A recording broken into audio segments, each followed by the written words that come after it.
وعليكم ورحمة الله. الحمد لله رب العالمين.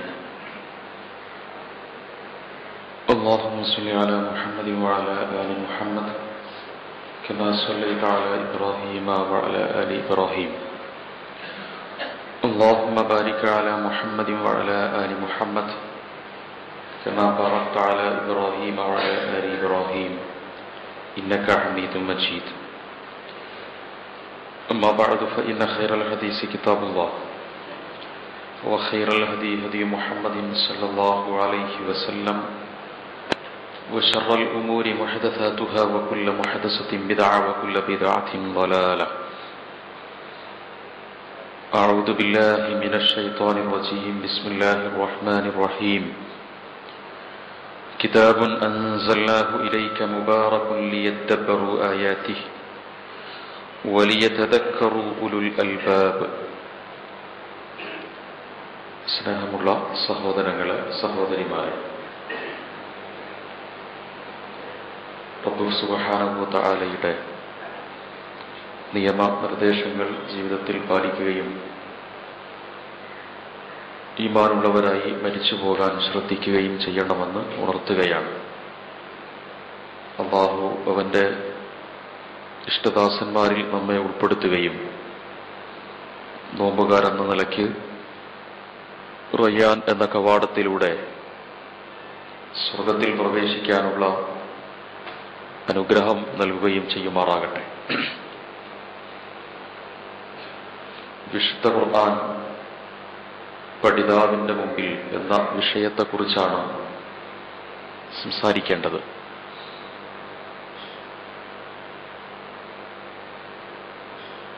നമുക്കെല്ലാവർക്കും പരിചയമുള്ള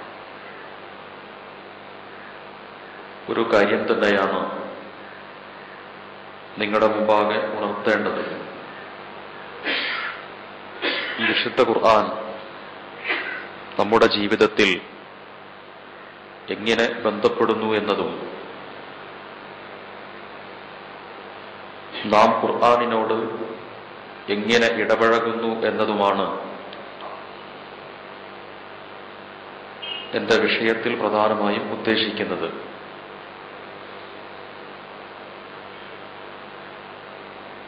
പരമ്പരാഗതമായി മുസ്ലിം സമൂഹം വിശുദ്ധ ഖുർആനിന്റെ അനുയായികളോ അല്ലെങ്കിൽ കൂടുതൽ കൈകാര്യം ചെയ്യുന്നവരോ ആണ്. അതുകൊണ്ട് തന്നെയാണ് പരിശുദ്ധ റമദാനിൽ വിശുദ്ധ ഖുർആനിന്റെ പഠനവുമായി ബന്ധപ്പെടുത്തി ഇത്തരത്തിലുള്ള സദസ്സുകൾ സംഘടിപ്പിക്കുന്നതും. എന്നാൽ വിശുദ്ധ ഖുർആനിന്റെ തത്വങ്ങളും അഭിപ്രായങ്ങളും നിർദ്ദേശങ്ങളും ലോക സമൂഹം അഥവാ ലോകത്തിലെ പൊതുസമൂഹം വളരെ പ്രാധാന്യപൂർവം സ്വീകരിക്കുന്നുണ്ടെങ്കിലും മുസ്ലിം സമൂഹം അതിനോട് കാണിക്കുന്ന താല്പര്യം എത്രയാണ് എന്നത് നമ്മുടെ ഓരോരുത്തരുടെയും ജീവിതം പരിശോധിച്ചാൽ അറിയാം. ഏറ്റവും സ്നേഹമുള്ള ഒന്നിനോട് നമുക്ക് വല്ലാത്തൊരു അനുകമ്പയുണ്ടാകും. നാം എന്തിനോടാണോ ആത്മബന്ധം കാണിക്കുന്നത് അതിനോട് അത് വിട്ടൊഴിഞ്ഞു പോകുന്നതിൽ നമുക്ക് മനപ്രയാസമുണ്ടാകും. നമ്മുടെ മാതാപിതാക്കൾ, മക്കൾ, ഭാര്യ, ഇവരോടൊക്കെയുള്ള നമ്മുടെ ഒരു ആത്മബന്ധം അവർ നമ്മിൽ നിന്ന് ഏതെങ്കിലും തരത്തിൽ അകലുന്നുണ്ടെങ്കിൽ നമുക്കത് വല്ലാത്തൊരു വിഷമം സൃഷ്ടിക്കും. അവരുടെ മരണമോ വിയോഗമോ നമ്മുടെ ജീവിതത്തിൽ കനത്ത ആഘാതം വരുത്തി വയ്ക്കും. അവരുടെ സാന്നിധ്യം നമ്മൾ വീണ്ടും വീണ്ടും കൊതിക്കും. അവരോട് അടുപ്പം കാണിക്കാനും അടുത്തു നിൽക്കാനും നമ്മൾ എത്ര അകലെയാണെങ്കിലും മനസ്സ് കൊതിക്കും. ഏതൊന്നിനോടാണോ കൂടുതൽ അളവറ്റ സ്നേഹവും ആത്മബന്ധവും നമ്മൾ കാണിക്കുന്നത് അതിനോടൊക്കെ ഇതുണ്ടാകും. ഒരു പഴയ ബൈക്ക് വാങ്ങിയ ഒരാള് എല്ലാ ദിവസവും അത് കഴുകി വൃത്തിയാക്കണമെന്നില്ല. ഷോറൂമിൽ നിന്നൊരു പുതിയ ബൈക്ക് എടുത്താൽ അവൻ എല്ലാ ദിവസവും അതിന്റെ പൊടിയൊക്കെ തട്ടും, അത് വൃത്തിയായി കൊണ്ട് നടക്കും. അതിൽ വരുന്ന ചെറിയ ചെറിയ പോറലുകൾ അവന്റെ മനസ്സിൽ വിഷമമുണ്ടാക്കും. അല്പമൊക്കെ പഴകിയതാണെങ്കിൽ അതിനേക്കാൾ വലിയ പോറലുകൾ അതിനുണ്ടല്ലോ എന്ന് കരുതി അവൻ സമാധാനിക്കും. നമ്മൾ ധരിച്ചത് പുതിയ വസ്ത്രമാണെങ്കിൽ അതിൽ ചെറിയൊരു മഷി പുരണ്ടാൽ നമുക്കൊരു അസ്വസ്ഥതയുണ്ടാകും. വസ്ത്രം പഴയതാണെങ്കിൽ ഏതായിരുന്നാലും കേടുവന്നതാണ്, ഒഴിവാക്കാനുള്ളതാണ് എന്നതുകൊണ്ട് നമുക്ക് അത്ര വിഷമമുണ്ടാകില്ല. ഞാൻ ഈ ഉദാഹരണങ്ങളൊക്കെ പറഞ്ഞത് നിങ്ങൾ മനസ്സിലാക്കാൻ കഴിയാത്തവരായതുകൊണ്ടല്ല. ഒരു വസ്തുവിനോടുള്ള, ഒരു വ്യക്തിയോടുള്ള നമ്മുടെ ആത്മബന്ധം, അവയോടുള്ള നമ്മുടെ സമീപനത്തിൽ സംഭവിക്കുന്ന നമ്മളോടുള്ള അടുപ്പവും നാം അതിനോടുള്ള അടുപ്പവും എത്ര കണ്ട് കുറയുന്നുവോ അതിനനുസരിച്ച് വേദനകൾ സൃഷ്ടിക്കും. നബി സല്ലല്ലാഹു അലൈഹി വസല്ലമയുടെ മുമ്പിൽ വന്ന്, അള്ളാഹുവിന്റെ പ്രവാചകന്റെ സംവിധാനത്തിൽ വന്ന് സഹാബികളിൽ ഒരാൾ പറഞ്ഞു, എനിക്ക് എന്നെ കഴിഞ്ഞാൽ ഏറ്റവും അധികം ഞാൻ സ്നേഹിക്കുന്നത് അങ്ങയെയാണ്. രണ്ടാം ഖലീഫ ഉമർ റളിയല്ലാഹു അൻഹുവിന്റെ ഈ മറുപടിക്ക് നബി സല്ലല്ലാഹു അലൈഹി വസല്ലമ തിരുത്തു പറഞ്ഞു, എന്നെ കഴിഞ്ഞാൽ പിന്നെ, എന്നോടുള്ള സ്നേഹത്തെ കഴിഞ്ഞാൽ പിന്നെ നിങ്ങളെ പരിഗണിക്കുന്നു എന്ന് പറയുന്ന ഒരാൾ വിശ്വാസിയല്ല. ഈ പ്രപഞ്ചത്തിൽ ഒരു മനുഷ്യനായി ഇറങ്ങിയ ഒരാൾ, മനുഷ്യനായി വന്ന ഒരാൾ ആദ്യമായി അവനേക്കാളധികം പരിഗണിക്കേണ്ടത് എന്നെയാണ്, റസൂലുള്ളയെയാണ്. റസൂലുള്ളയെ പരിഗണിക്കുക എന്ന് പറഞ്ഞാൽ അള്ളാഹുവിന്റെ ഖുർആൻ പരിഗണിക്കുക എന്നർത്ഥം, അള്ളാഹുവിന്റെ നിർദ്ദേശം പരിഗണിക്കുക എന്നർത്ഥം.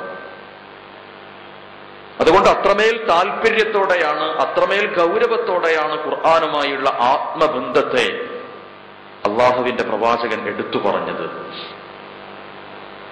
നമ്മുടെയൊക്കെ ജീവിതത്തിൽ വിശുദ്ധ ഖുർആൻ എന്റേതും എത്രയാണ് ബന്ധമുള്ളത് എന്ന് നമ്മൾ പരിശോധിക്കുക.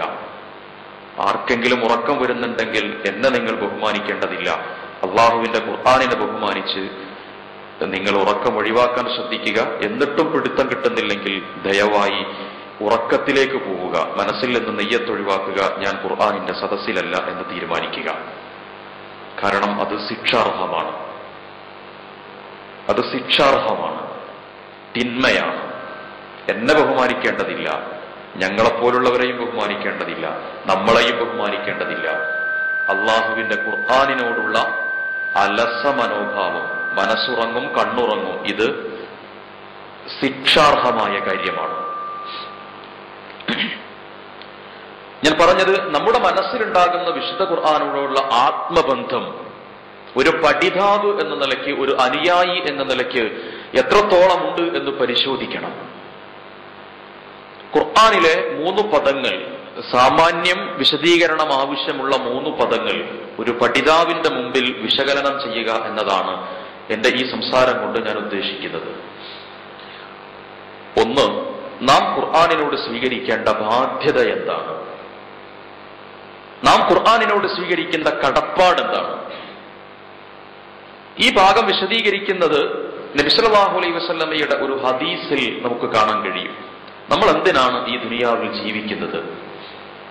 ജീവിതം സൗഖ്യമുണ്ടാകാൻ, മനസ്സ് സമാധാനപ്പെടാൻ, ജീവിതത്തിൽ ഐശ്വര്യമുണ്ടാകാൻ, അള്ളാഹുവിനെ സൃഷ്ടാവായി പരിഗണിക്കുന്നത് കൊണ്ട് പടച്ചതമ്പുരാന്റെ പൊരുത്തമുണ്ടാകാൻ, അള്ളാഹു നമ്മളെ പരിഗണിക്കാൻ. നമുക്ക് വേണ്ടപ്പെട്ട ഒരാൾ വേണ്ടപ്പെട്ട സമയത്ത് മൊബൈൽ ഫോൺ വിളിച്ചിട്ട് അയാൾ അറ്റൻഡ് ചെയ്യുന്നില്ല, അയാളെ കിട്ടിയേ പറ്റൂ, അയാൾ അറ്റൻഡ് ചെയ്യുന്നില്ല. എന്റെയും നിങ്ങളുടെയും മാനസികാവസ്ഥ എന്തായിരിക്കും? തിരിച്ചും മറിച്ചും അങ്ങോട്ടും ഇങ്ങോട്ടും നടക്കും, വെപ്രാളപ്പെടും, എടുക്കുന്നില്ലെന്ന പരാതി പറയും, അല്പം കൂടി അകലം പോയാൽ നമ്മൾ ശപിക്കും. എന്തിനാണ് അവന് മൊബൈൽ എന്ന് പറഞ്ഞ് നമ്മൾ മനസ്സിനെ ശപിക്കും. എത്ര വിളിച്ചിട്ടും അവൻ അറ്റൻഡ് ചെയ്യുന്നില്ലെങ്കിൽ പിന്നെ അവൻ ഫോൺ എടുത്താൽ തുരുതുരാ പറയും. സർവശക്തനായ പടച്ച തമ്പുരാൻ അള്ളാഹുവിനെ വിളിച്ചാൽ വിളി കേൾക്കില്ല എന്ന് പറഞ്ഞ ഒരേ ഒരു വിഷയം അള്ളാഹുവിന്റെ വിശുദ്ധ ഖുർആനുമായി സ്വീകരിക്കുന്ന സമീപനമാണ്. വലൻ ഉകല്ലിമൽ യൗമ ഇൻസിയ്യ, ഞാൻ ഒരിക്കലും സംസാരിക്കുകയില്ല, ഒരാളോട് ഞാൻ സംസാരിക്കില്ല. വലൻ ഉകല്ലിമൽ യൗമ ഇൻസിയ്യ, സംസാരം ആവശ്യമുള്ള, പരിഗണന ആവശ്യമുള്ളൊരു സമയത്ത് ഞാൻ സംസാരിക്കില്ല. രക്തം വാർന്നൊലിക്കുന്നൊരു രോഗിയെ മെഡിക്കൽ കോളേജിലോ അല്ലെങ്കിൽ ഒരു ഹോസ്പിറ്റലിലോ കൊണ്ടുപോയി. ഡോക്ടർ പറഞ്ഞു, ഞാൻ തിരക്കിലാണ്, എനിക്ക് നോക്കാൻ നേരമില്ല. അയാളോട് നമ്മൾ കെഞ്ചി പറഞ്ഞു നോക്കി, എനിക്ക് പറ്റില്ലെന്നല്ല നിന്നോട് പറഞ്ഞത്, നീ വേറെ എവിടെയെങ്കിലും കൊണ്ടുപോയിക്കോ എന്ന് പറയുമ്പോൾ കാൽക്കൽ വീണുകൊണ്ട് കേണു പറഞ്ഞു, സമ്മതിച്ചില്ല. ചോര വാർന്നൊലിക്കുന്ന ഈ സഹോദരനെയുമായി എന്തു ചെയ്യണമെന്നറിയാതെ ആകാശത്തേക്ക് കൈ ഉയർത്തുകയാണ് ഒരു മനുഷ്യൻ. എന്നെ പരിഗണിക്കണമെന്ന് വിചാരിക്കുന്ന, ശ്രദ്ധിക്കണമെന്ന് വിചാരിക്കുന്ന ഒരാൾ നമ്മളെ ഭൗതികമായ ജീവിതത്തിൽ ഒഴിവാക്കിയാൽ ഉണ്ടാകുന്ന അവസ്ഥ പരിശോധിക്കാം. ഉപ്പ പറഞ്ഞു, നിന്നോട് ഞാൻ ബന്ധമില്ല, നീ നിന്റെ പണി നോക്കിക്കോ. ഭർത്താവ് പറഞ്ഞു ഭാര്യയോട്, എനിക്ക് നിന്നെ മടുത്തു, നീ പൊയ്ക്കോ. അധ്യാപകൻ വിദ്യാർത്ഥിയോട് പറഞ്ഞു, നിന്നെയൊന്നും പഠിപ്പിച്ചിട്ട് നന്നാവുമെന്ന് തോന്നുന്നില്ല, നിനക്ക് നിന്റെ മാർഗം നോക്കാം. വിദ്യാർത്ഥി അധ്യാപകന്റെയും ഭാര്യ ഭർത്താവിന്റെയും മക്കൾ മാതാപിതാക്കളുടെയും സാന്നിധ്യവും സഹകരണവും ബന്ധവും അടുപ്പവും പരിഗണനയും ആഗ്രഹിക്കുന്നു. അത് വേണ്ടെന്ന് വെച്ചാൽ ആ ആളുകൾക്കുണ്ടാകുന്ന വിഷമതകളെ നമുക്ക് പറഞ്ഞറിയിക്കാൻ കഴിയാത്തതാണ്. എന്റെ ഉമ്മ എന്നെ പരിഗണിച്ചില്ലെങ്കിലും, എന്റെ ഉപ്പ എന്നെ പരിഗണിച്ചില്ലെങ്കിലും, എന്റെ മക്കളും എന്റെ ഭാര്യയും എന്നെ പരിഗണിച്ചില്ലെങ്കിലും, മനുഷ്യരായ ആളുകളൊന്നും എന്നെ പരിഗണിച്ചില്ലെങ്കിലും എന്നെ പരിഗണിക്കേണ്ട ഈ പ്രപഞ്ചത്തിന്റെ സൃഷ്ടാവുണ്ട്, അല്ലാഹു. ആ അല്ലാഹുവാണ് പറഞ്ഞത്, വലൻ ഉകല്ലിമൽ യൗമ ഇൻസിയ്യ, നിന്നോട് എനിക്ക് സംസാരിക്കാൻ ഇന്നു സാധ്യമല്ല. അള്ളാഹുവിന്റെ പരിഗണനയും സംസാരവും ലഭിക്കേണ്ട പരലോകത്താണ് അള്ളാഹു ഇക്കാര്യം ഉണർത്തിയത്. എന്തുകൊണ്ട് എന്ന ചോദ്യത്തിന്റെ ഉത്തരം, അഅറള അൻ ദിക്രി ഫഇന്ന ലഹു മഈശതൻ ലൻക വനഹ്ശുറുഹു യൗമൽ ഖിയാമത്തി അഅമ. അവൻ എന്റെ സ്മരണയിൽ നിന്ന്, എന്റെ ഉത്ബോധനത്തിൽ നിന്ന് മാറി നടന്നു, പിന്തിരിഞ്ഞു, ഒഴിവാക്കി. അതുകൊണ്ട് കണ്ണുള്ളവനായി അവൻ ഭൂമിയിൽ ജീവിച്ചപ്പോ എന്റെ വിശുദ്ധ ഖുർആനിനെ കാണാൻ അവന്റെ കണ്ണുപയോഗിക്കാത്തത് കൊണ്ട്, ഹൃദയബോധ്യമുള്ളവനായി ഭൂമിയിൽ ജീവിച്ചപ്പോ വിശുദ്ധ ഖുർആനുമായി മനസ്സു ബന്ധിപ്പിക്കാത്തത് കൊണ്ട്, ആലോചനാശേഷിയുള്ളവനായി ഭൂമിയിൽ ജീവിച്ചപ്പോ വിശുദ്ധ ഖുർആനിന്റെ ആശയത്തിനോട് ചിന്ത പ്രകടിപ്പിക്കാത്തത് കൊണ്ട്, സമയമുള്ളവനായി ഭൂമിയിൽ കഴിഞ്ഞപ്പോ വിശുദ്ധ ഖുർആനിന് സമയം ചെലവഴിക്കാത്തത് കൊണ്ട്, സാമ്പത്തിക സൗകര്യമുള്ളവനായി ഭൂമിയിൽ ഐശ്വര്യം നൽകിയപ്പോ വിശുദ്ധ ഖുർആനിന്റെ പഠനാന്വേഷണങ്ങൾക്കും സഹകരണത്തിനും സമ്പത്ത് ചെലവഴിക്കാത്തത് കൊണ്ട്, ഇന്ന് നിന്നെ ഞാൻ അന്ധനായി ഒരുമിച്ച് ചേർത്തിരിക്കുന്നു. ഫബസറുകൽ യൗമ ഹദീദ്, ഇന്ന് നിനക്കൊരു പക്ഷെ നന്നായി കാണണമെന്ന് തോന്നും, കഴിയില്ല. നീ എന്നെ ഭൂമിയിൽ മറന്നതുപോലെ കദാലിക്കൽ യൗമ തുൻസ, നിന്നെ ഞാൻ ഇന്നു മറന്നിരിക്കുന്നു. നീ അന്ന് എന്നെ മറന്നതുപോലെ ഇന്ന് ഞാൻ നിന്നെ മറന്നിരിക്കുന്നു. ഞാൻ പറഞ്ഞല്ലോ, പരലോകത്ത് വെച്ചുകൊണ്ട് പടച്ചവന്റെ പരിഗണനയിൽ നിന്ന് അകന്നുപോയ, പടച്ചവൻ പരിഗണിക്കാത്തൊരു മനുഷ്യനായി വരണമെങ്കിൽ ഒരേ ഒരു പാതകമാണ് അവൻ ഭൂമിയിൽ ചെയ്തത്, അള്ളാഹുവിന്റെ ദിക്റിനെ അവൻ അവഗണിച്ചു, അള്ളാഹുവിന്റെ സ്മരണയെ അവൻ അവഗണിച്ചു. വിശുദ്ധ ഖുർആനിന്റെ ആയത്തുകളെ, വിശുദ്ധ ഖുർആന്റെ സന്ദേശങ്ങളെ അവൻ അവഗണിച്ചു. ആരാധനാ കർമ്മങ്ങൾക്ക് മുമ്പേ വിശുദ്ധ ഖുർആൻ അള്ളാഹുവിന്റെ ഖുർആനിനെ പരിഗണിക്കാൻ വേണ്ടി ആഹ്വാനം ചെയ്തിട്ടുണ്ട്. എല്ലായ്പ്പോഴും എന്നല്ല, ഒരായത്തിൽ അത് കാണാം. ഇന്നല്ലദീന യത്ലൂന കിതാബല്ലാഹ്, നിശ്ചയമായും വിശുദ്ധ ഖുർആനിന്റെ വചനങ്ങളെ തിലാവത്ത് നടത്തുന്ന ആള്, വഅഖാമുസ്സലാ, നമസ്കാരം കൃത്യമായി മുറ പോലെ നിർവഹിക്കുന്നവൻ, വഅൻഫഖൂ മിമ്മാ റസഖ്നാഹും സിർറൻ വഅലാനിയ. രഹസ്യവും പരസ്യവുമായി പടച്ചവൻ നൽകിയ സമ്പത്തിൽ നിന്ന് വ്യയം ചെയ്യുന്നവൻ. യർജൂന തിജാറത്തൻ ലൻ തബൂർ, നഷ്ടം വരാത്തൊരു കച്ചവടമാണ് അവൻ പ്രതീക്ഷിക്കുന്നത്. ലിയുവഫിയഹും ഉജൂറഹും വയസീദഹും മിൻ ഫദ്ലിഹി, അവന്റെ കർമ്മങ്ങൾക്ക് പൂർണ്ണമായി പ്രതിഫലം നൽകുകയും അള്ളാഹുവിന്റെ ഔദാര്യവും ഫദ്ലും റഹ്മത്തും അവന് വർദ്ധിപ്പിച്ചു കൊടുക്കുകയും ചെയ്യും. ഇന്നഹു ലഗഫൂറുൻ ശകൂർ, പടച്ച തമ്പുരാൻ നന്ദിയുള്ളവനാണ്, പാപങ്ങൾ പൊറുക്കുന്നവനാണ്. സൂറത്തുൽ ഫാത്തിർ. ഞാനിത് പറയുന്നത് ആരാധനാ കർമ്മങ്ങൾക്ക് മുമ്പേ വിശുദ്ധ ഖുർആനുമായുള്ള ബന്ധം പരിശോധിക്കാൻ വിശുദ്ധ ഖുർആൻ ആവശ്യപ്പെടുകയാണ്. സർവശക്തനായ പടച്ച തമ്പുരാൻ ഈ ലോകത്തുള്ള മനുഷ്യനോടുള്ള ഏക സംസാരമാണ് വിശുദ്ധ ഖുർആൻ. ആ വിശുദ്ധ ഖുർആനുമായി അത്രമേൽ ആത്മബന്ധം കാണിക്കണമെന്ന് നബി സല്ലല്ലാഹു അലൈഹി വസല്ലമ പരിചയപ്പെടുത്തിയിട്ടുണ്ട്.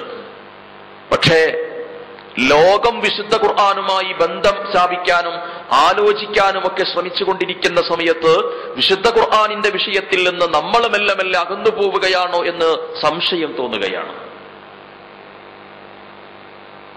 വിശുദ്ധ ഖുർആനിന്റെ ഭാഷ അറബിയാണ്. നാസയെപ്പോലെയുള്ള ബഹിരാകാശ ഗവേഷണ കേന്ദ്രങ്ങളിൽ അറബി ഭാഷയെ ഉപരിലോകത്തിലേക്കുള്ള ആശയവിനിമയത്തിന് ഉപയോഗപ്പെടുത്താനുള്ള ഗവേഷണങ്ങൾ നടന്നുകൊണ്ടിരിക്കുകയാണ്. സ്പേസിലേക്ക് പോകുന്നൊരു സുഹൃത്തിനോട് ചെറിയ അക്ഷരങ്ങളിലൂടെ വലിയ ആശയങ്ങൾ പ്രകടിപ്പിക്കാൻ കഴിയാവുന്ന ഭാഷയാണ് അറബി. ഒരക്ഷരത്തിലൂടെ വലിയ ആശയങ്ങൾ പറയാൻ കഴിയും.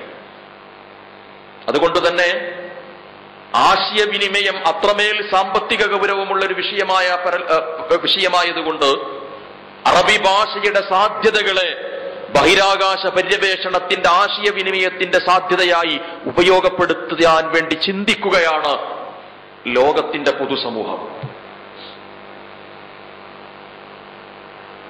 എന്നു മാത്രമല്ല,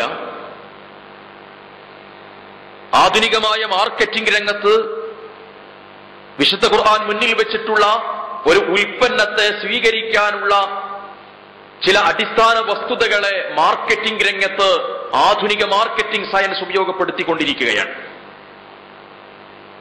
ഒരു വേള പുതിയ വിവരമാണെങ്കിലും ശരി, ലോക സമൂഹം വിശുദ്ധ ഖുർആനിന്റെ ആശയങ്ങളെ സ്വീകരിക്കുന്നിടത്തേക്ക് എത്തുന്നു എന്നതിന്റെ സൂചനകൾ ചെറുതെങ്കിലും നമുക്ക് മനസ്സിലാക്കാൻ കഴിയുന്നതാണത്. ന്യൂറോ മാർക്കറ്റിംഗ് എന്ന് പറയുന്ന ഒരു മാർക്കറ്റിംഗ് ശാസ്ത്രമുണ്ട്, അല്ലെങ്കിൽ ഒരു പഠന പ്രക്രിയയുണ്ട്. ഇന്ത്യയിൽ അത്തരത്തിലുള്ള കോഴ്സുകളൊന്നുമില്ല, ലോകത്തുണ്ടത്. Neuro marketing. ഒരു വസ്തുവിനെ ഒരു മനുഷ്യന്റെ മനസ്സിലേക്ക് കൊണ്ടുവരണമെങ്കിൽ ആ വസ്തുവിനെ മനുഷ്യന്റെ നെർവസ് സിസ്റ്റവുമായി, നാഡീവ്യൂഹവുമായി ബന്ധപ്പെടുത്തിയിട്ട് അവന്റെ മസ്തിഷ്കത്തിലേക്ക് അടിച്ചു കയറ്റാൻ ഉപയോഗിക്കുന്ന ഘടനാശാസ്ത്രത്തെയാണ് ന്യൂറോ മാർക്കറ്റിംഗ് എന്ന് പറയുന്നത്. ഫങ്ഷണൽ റിസോഴ്സ് മാഗ്നറ്റിക് ഇമേജ് എന്ന് പറയുന്ന FMRI,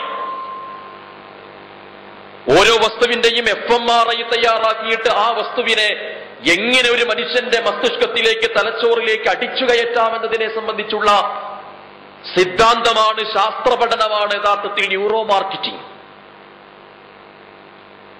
നന്മ ചെയ്യാനും തിന്മ ചെയ്യാനും കാരണമാകുന്നത് പരസ്യങ്ങളെക്കാൾ കൂടുതൽ മനുഷ്യന്റെ മസ്തിഷ്കത്തിൽ സംഭവിക്കുന്ന അഭിപ്രേരണകളാണ് എന്ന് തിരിച്ചറിഞ്ഞതിന്റെ അടിസ്ഥാനത്തിലാണ് ഇത്തരത്തിലുള്ളൊരു പഠനത്തിലേക്ക് മാർക്കറ്റിംഗ് രംഗത്ത് വരുന്നത്. ജെറോം മെക്കാർത്തയുടെ ദ കോഡ് ഓഫ് മാർക്കറ്റിംഗ് എന്ന് പറയുന്ന മാർക്കറ്റിംഗിന്റെ ഏറ്റവും പ്രധാനമായ പുസ്തകത്തിനു ശേഷം ലോകം ഒരുപാട് മാർക്കറ്റിംഗ് രംഗത്ത് പുരോഗതി പ്രാപിക്കുകയും ഒരു വസ്തുവിനെ, ഒരു ഉൽപ്പന്നത്തെ, ഒരു പ്രൊഡക്റ്റിനെ മനുഷ്യന്റെ മസ്തിഷ്കവുമായി ചേർത്ത് വെച്ച് അവതരിപ്പിക്കണമെന്നതിനെ കുറിച്ചുള്ള പഠനം നടക്കുകയും ചെയ്തു.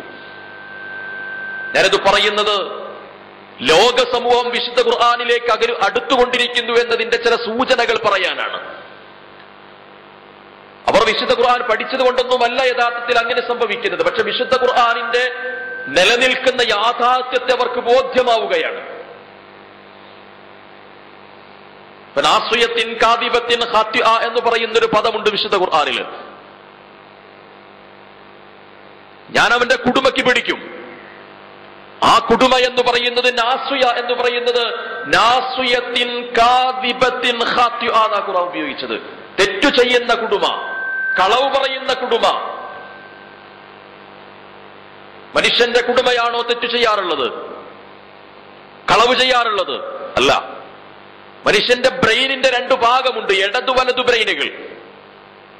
ആ ഇടതു വലതു ബ്രെയിനിന്റെ രണ്ടു ഭാഗങ്ങൾ ഒരു മനുഷ്യനെ സംബന്ധിച്ചിടത്തോളം മനുഷ്യന്റെ പ്രീഫ്രന്റൽ ഏരിയ, മനുഷ്യന്റെ ബ്രെയിനിന്റെ പ്രീഫ്രന്റൽ ഏരിയയിൽ വെച്ചിട്ടാണ് മനുഷ്യന്റെ മസ്തിഷ്കത്തിന്റെ ആലോചനകളെയും പ്രേരണകളെയും ഒരുപക്ഷെ തിന്മയുടെ വാസനകളെയും നന്മയുടെ ചില ഭാഗങ്ങളെയും ഒക്കെ നടക്കുന്നത് എന്നതാണ് ശാസ്ത്രീയമായ കണ്ടെത്തൽ. അതുകൊണ്ട് കമനീയമായി കുടുങ്ങി നിൽക്കുന്ന വസ്തുക്കൾ മാർക്കറ്റിൽ കൊണ്ടുപോയി വെക്കുന്നതിനേക്കാൾ മനുഷ്യന്റെ തലച്ചോറുമായി സംവദിക്കാൻ കഴിയുന്ന മാറ്റങ്ങളിലേക്ക് വസ്തുക്കളെ, പ്രൊഡക്റ്റുകളെ, ഉൽപ്പന്നങ്ങളെ ക്രമീകരിക്കേണ്ടതുണ്ട് എന്ന പഠനത്തിലാണ് ന്യൂറോ മാർക്കറ്റിംഗ് ശ്രദ്ധ കേന്ദ്രീകരിക്കുന്നത്. ഞാൻ പറയുന്നത് വിശുദ്ധ ഖുർആനിന്റെ ചില ആശയങ്ങളിലേക്ക് ലോകം നടന്നെടുക്കുന്നു. പരലോക വിശ്വാസത്തിന്റെ സത്യതയെക്കുറിച്ചുള്ള ഗവേഷണങ്ങൾ ആധുനിക സമൂഹത്തിൽ നടന്നുകൊണ്ടിരിക്കുകയാണ്. സാംസ്കാരികമായ അധപതനം കൊണ്ട് പൊറുതിമുട്ടിയിട്ടുള്ള അമേരിക്കയിൽ, പാശ്ചാത്യ ലോകത്ത് അവർ പരിഹാരമെന്നോണം കൊണ്ടുവന്നത് ഫെയ്ത്ത് സ്കൂളുകൾ. ഫെയ്ത്ത് സ്കൂൾ എന്ന് പറഞ്ഞാൽ മദ്രസ പഠന സിസ്റ്റം. ആ ഫെയ്ത്ത് സ്കൂളിൽ സ്പിരിച്വൽ സയൻസ് എന്ന രീതിയിൽ പഠിപ്പിക്കാൻ വിശുദ്ധ ഖുർആനിന്റെ ഖുർആനിക് സയൻസിന്റെ അധ്യാപനങ്ങൾ ഉപയോഗപ്പെടുത്തണമെന്നിടത്ത് അമേരിക്കയുടെ എഡ്യൂക്കേഷണൽ രംഗത്ത് പ്രവർത്തിക്കുന്ന, സൈക്കോളജിക്കൽ രംഗത്ത് പ്രവർത്തിക്കുന്ന, സൈക്യാട്രി രംഗത്ത് പ്രവർത്തിക്കുന്ന ആളുകൾ നിർദ്ദേശിച്ചിട്ടുണ്ട്. അമേരിക്കൻ സൈക്കോളജിക്കൽ അസോസിയേഷൻ എന്ന് പറയുന്ന അമേരിക്കയിലെ പ്രധാനപ്പെട്ട ഒരു സംഘടന ഈ വിഷയ സംബന്ധമായി ചില വിവരങ്ങൾ അവരുടെ സൈറ്റിൽ പ്രസിദ്ധം ചെയ്തിട്ടുണ്ട്. സഹോദരങ്ങളെ, ഞാൻ പറയുന്നത് വിശുദ്ധ ഖുർആനുമായി ലോകത്തിന്റെ എല്ലാ ആളുകളും എന്നല്ല, ലോകത്തിന്റെ പൊതുസമൂഹത്തിലെ ആലോചനാശേഷിയുള്ള ആളുകളിൽ നിന്ന് ചിലരിലെങ്കിലും വിശുദ്ധ ഖുർആനിന്റെ ചില അഭിപ്രായങ്ങളെയും ആശയത്തെയും ലോക സമൂഹത്തിന് ഈ കാലഘട്ടത്തിൽ ആവശ്യമാണ് എന്ന നിലയ്ക്കുള്ള പഠനങ്ങൾ നിർവഹിക്കുന്ന ഒരു കാലഘട്ടത്തിൽ, അത്രമേൽ സാധ്യതകളുള്ള ഒരു കാലഘട്ടത്തിൽ വിശുദ്ധ ഖുർആനുമായി ഞാനും നിങ്ങളും വെച്ചു പുലർത്തുന്ന ബന്ധം എത്രയുണ്ട് എന്ന് നാം ഓരോരുത്തരും പരിശോധിച്ചു നോക്കണമെന്ന് സൂചിപ്പിക്കാനാണ്. അയൽവാസിക്ക് മാതാപിതാക്കളോട്, അച്ഛനോടും അമ്മയോടും ഉപ്പയോടും ഉമ്മയോടും ഭയങ്കര ബഹുമാനവും ആദരവും മക്കൾക്കില്ല. ഇങ്ങനെ വരുമ്പോഴുണ്ടാകുന്നൊരു വിഷമം എത്രയാണ്. എല്ലാ സൗകര്യവും മാതാപിതാക്കൾ മക്കൾക്ക് ചെയ്തു കൊടുത്തു. ചെറുപ്രായത്തിൽ നിന്ന് ആരംഭിച്ച് പക്വതയും പാകതയുമാകുന്നതുവരെ അവൻ ആവശ്യമായ സൗകര്യങ്ങളൊക്കെ ചെയ്തു, ആവശ്യങ്ങൾ നിർവഹിച്ചു, അവന്റെ അഭിപ്രായങ്ങൾക്ക് പിന്തുണ നൽകി, അവന്റെ സൗകര്യങ്ങൾ പ്രാധാന്യം കൊടുത്തു, അവന്റെ സന്തോഷത്തിന് ജീവിതത്തിൽ വലിയ വില കൊടുത്തു. കഷ്ടപ്പെടുകയും ജീവിതത്തിൽ പ്രയാസവും പ്രാരാബ്ധവും സഹിക്കുകയും ചെയ്തത് മക്കളുടെ അഭിവൃദ്ധി പ്രതീക്ഷിച്ചിട്ടാണ്. അങ്ങകല അറബ്യൻ സമൂഹത്തിന്റെ മലനാരണ്യത്തിൽ ഒട്ടകത്തെ കുളിപ്പിച്ചും അവിടെയുള്ള ഫാമുകളിൽ കൃഷിയിറക്കിയും അവിടെയുള്ള ഓടകളിലെ മാലിന്യങ്ങൾ കഴുകിയും പൊരിവെയിലത്ത് ശരീരം ക്ഷീണിച്ചവശനായി ജോലി ചെയ്തും കഷ്ടനഷ്ടങ്ങളിലൂടെ, മനസ്സിന്റെ പ്രാരാബ്ധ വിഷമതകളിലൂടെ കുടുംബവുമായുള്ള ബന്ധം വർഷങ്ങൾ, 1, 2, 3 വർഷങ്ങളോളം ത്യജിച്ചും കഷ്ടപ്പെട്ട് കണ്ണുനീരൊഴുക്കിയത് തന്റെ മക്കൾക്കും ഭാര്യയ്ക്കും വേണ്ടിയാണ്. അവസാനം ഒന്ന് എഴുന്നേറ്റ് നിൽക്കാൻ പ്രായമാകുമ്പോ എന്നെയൊന്ന് ശ്രദ്ധിക്കണമെന്ന അവസ്ഥയിലേക്ക് 10, 15 വയസ്സ് പ്രായമാകുന്ന നിൽക്കുന്ന സമയത്ത് പുന്നാര മകളും മകനും ഉപ്പയുടെയോ ഉമ്മയുടെയോ മാതാപിതാക്കളുടെയോ അഭിപ്രായങ്ങൾ വിലവെക്കാതെ അവഗണിച്ചു തള്ളിയാൽ ഉണ്ടാകുന്ന വിഷമതകൾ എന്നെക്കാളധികം പ്രായപൂർത്തിയായ നിങ്ങൾക്ക് പരിചയമുണ്ടാകും. ഉറങ്ങിയാൽ ഉറക്കം വരില്ല, മനസ്സത്രത്തോളം വിഷമിക്കും. ഞാൻ എന്തിനാണ് ഈ ത്യാഗമൊക്കെ സഹിച്ചത്, നിനക്ക് വേണ്ടിയിട്ടായിരുന്നു എന്ന് കരഞ്ഞു പറഞ്ഞു നോക്കും, ദേഷ്യത്തോടെ പറഞ്ഞു നോക്കും. പക്ഷെ കഴിയില്ല. മാറോടണച്ചു പാല് കൊടുത്ത് സ്നേഹത്തോടെ ലാളിച്ചോമനിച്ച് വളർത്തി വിഷമതകൾ പങ്കുവയ്ക്കാതെ കഴിഞ്ഞു പോയിട്ടുള്ള ഒരു പെൺകുട്ടി 10-15 വയസ്സ് പ്രായമാകുമ്പോൾ മറ്റൊരുത്തന്റെ കൂടെ ഇറങ്ങിപ്പോവുകയാണ് എന്ന് പറഞ്ഞു മാതാപിതാക്കളോട് കോടതി വരാന്തയിൽ നിന്ന് അനുവാദം വാങ്ങി തിരിച്ചു പോകുമ്പോ നെഞ്ചുകലങ്ങി ഹൃദയം പൊട്ടി ആ കോടതി വരാന്തയിൽ ബോധരഹിതയായി വീഴുകയല്ലാതെ മാതാപിതാക്കൾക്ക് മാർഗമുണ്ടാകില്ല. എന്റെ മക്കളെ, നീ എന്നോട് ഇത് ചെയ്തല്ലോ എന്ന് വിഷമത്തോടുകൂടി പറയും. സൗകര്യങ്ങളൊക്കെയും ചെയ്തു കൊടുത്ത ഒരാൾക്ക് തിരിച്ചു കൊടുക്കേണ്ട നന്ദി കൊടുക്കേണ്ട സമയത്ത് കൊടുക്കേണ്ട സമയത്ത് നൽകാതിരിക്കുമ്പോഴുള്ള വിഷമതകൾ എനിക്കും നിങ്ങൾക്കും പരിചയമുണ്ട്. കാരണമെന്ന് പറഞ്ഞപ്പോ നിന്റെ കണ്ണിന് കാഴ്ച നൽകി.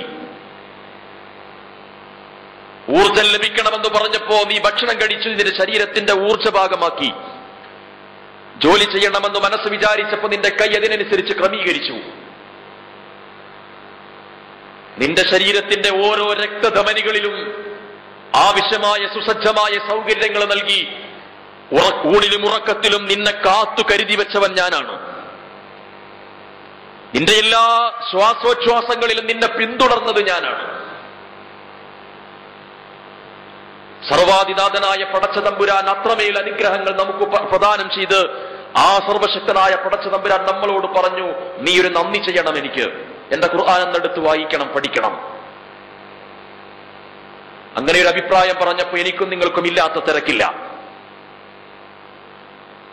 എനിക്കും നിങ്ങൾക്കും ഇല്ലാത്ത തിരക്കില്ല. ഞാനും നിങ്ങളും പറയാത്ത പരാതികളില്ല.